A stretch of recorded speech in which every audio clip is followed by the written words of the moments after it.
Okay, so welcome to the commentary on my second episode. Thank you again for listening. My name is Eric, and okay, this commentary is going to be a little bit different than the last one, maybe, because I'm actually going to be kind of telling you a little bit about what didn't happen for this episode, rather than a lot of insight into what you're actually seeing. Although there will be insight, like for example, that is in fact my wife Catherine playing the role of my wife Catherine. Quite a feat of acting, I know, but she is making her Musecast debut right here, so let's give her a hand. Thank you very much on her behalf. And also the Musecast opening right there was not the bane of my existence this time around. It was significantly less troubling now that I knew what to expect and how long it was going to be, and we were able to incorporate it in a lot easier.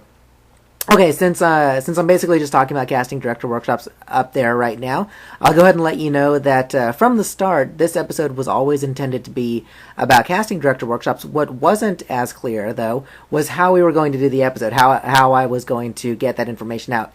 I didn't really want it to just be me sitting and talking for 4 minutes, so instead it's just me talking for a minute and a half. I apologize if that's boring. But the original idea was actually very, very silly. It involved a little rubber ducky and a fake kind of Oscar statue, like a man of gold. And what I did was I took a lot of long shots of each of those two figures in different positions, and I essentially made them interact with each other, kind of in still frame type form, with me doing a voiceover to make them talk. I did different voices for them.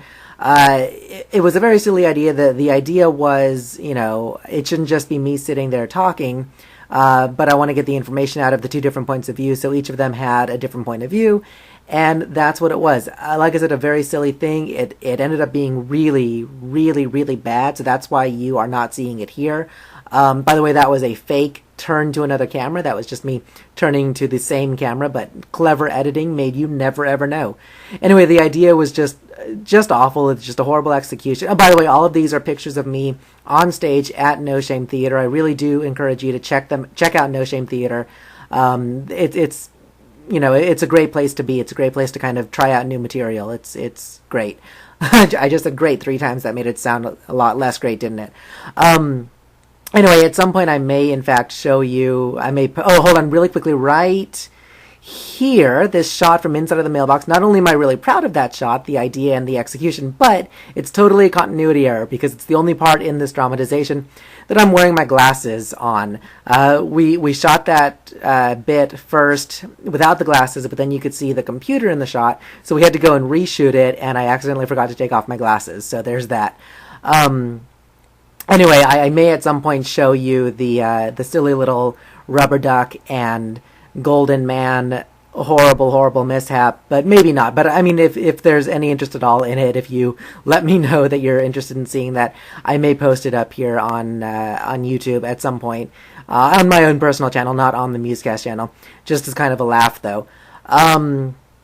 So yeah, the Musecast in the news, that's something that, who knows, I may bring it back at some point, but I saw the lactose intolerant thing on an episode of The Colbert Report, and I just thought, oh my gosh, that's perfect, I have to put that into my next episode, and so I did. And this bit here about bringing Jasper, which is my cat, back into the equation was just based on some comments on my last episode, none of which I took seriously. This was just kind of like I like the idea of having a gag at the beginning and at the end, but I just wanted to comment and let people know that I didn't murder a cat. Thanks for listening.